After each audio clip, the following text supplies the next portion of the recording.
Вижте тук, да помогнем на Ани Мелиска. Тя много обича да чете книжки, обича да рисува и да пише. Трябва да подредим в нейната библиотека червените книжки горе, сините долу и с Станимирка ще започнем. Червените книжки долу, червените горе, а сините долу. С какво ще ги подредиш, Станимирка? Как? Пръщето. Точно така, с пръщите. Точно така, червените книжки горе тук на празното място. Червените книжки няма да задържаш Точно. Горе.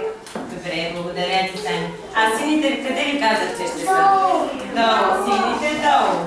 Оранжевите. А оранжевите книжки сами заповядай. Оранжевите в дясно. Трябва да се сложи. Оранжевите книжки в дясно. Дясно. Точно така. Оранжевите в дясно. А Габи заповядай, жълтите къде ще са?